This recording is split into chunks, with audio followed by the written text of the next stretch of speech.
Xabar qilinishicha, bu yil moda bo'lgan klubxona, ya'ni Clubhouse-da Xitoyning Uyg'urlarga ziyonkashlik qilishi va Tayvanning mustaqilligi to'g'risidagi suhbatlar ilib berilgan.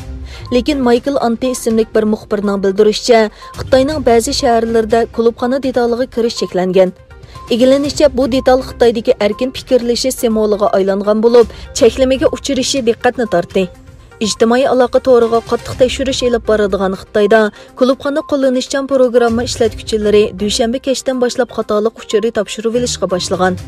Mo'ljallanishcha, klubxona detali Facebook, Twitter va YouTube qatorliqlarga o'xshash Xitoyning tor mudofaa temaga duch kelgan bo'lishi mumkin.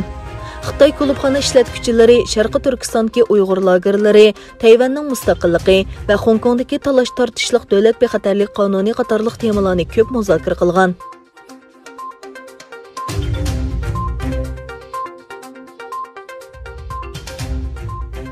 200lik Angliyalik akademikning o'zlari bilmagan holda Xitoyning keng ko'lamli qirg'uchi qurollarni yasashiga yordam berganligi uchun tekshirilganligi o'tirg'i chiqdi.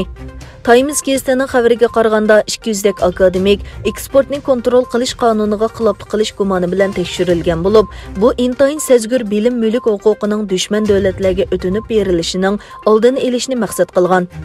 Tekshirilayotgan nurg'un akademiklarning bilmay turibla Xitoy shirkatlari bilan savdo qilish orqali qonunga xiloflik qilgan bo'lishi mumkinligi o'tirg'i qo'yilgan. Akademiklarning aeroplan, boshqarilgan bombalaylash va tor qurollari qatorliq ilg'or harbiy texnika tadqiqotlarini Xitoyga yetkazgan bo'lish mumkinchiligi o'tirg'i qo'yilgan. Doirlar yana bu texnikaning Uyg'urlar va o'qituvchilarga bisim ishiltilishdan andisha qiladiganligini bildirdi.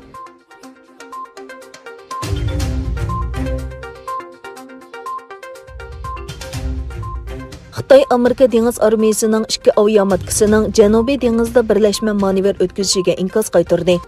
Xitoy Tashqi ishlar ministrligining bayonotchisi Wang Yinbin Amerikaning Janubiy dengizda ilib borgan manevri haqida bayonot e'lon qildi.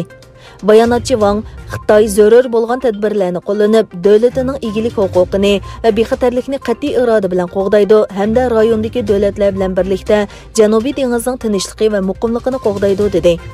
Wang Fransiya dengiz armiyasining aviamatkalarining Janubiy dengizda yo'l boshlash erkinligi vazifasini so'raganda o'xshash so'z bilan javob bergan. Amerika dengiz armiyasining USS Theodore Roosevelt va USS Nimitz aviamatkasi va ularning hujum guruhlari Janubiy Xitoy dengizida birlashma manevr o'tkazgan edi.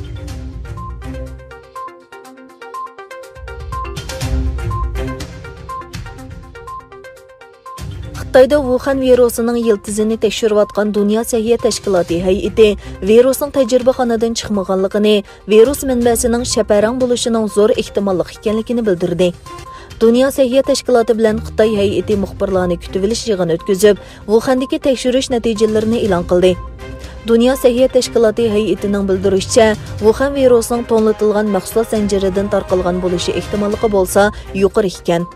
Xitoy hay'ati bo'lsa, virusning qaysi hayvondan tarqalganligining aniq emasligini bildirib, Wuhandan tarqalganligiga munosabatli yetarli dalillarning topilmaganligini ilgari surdi.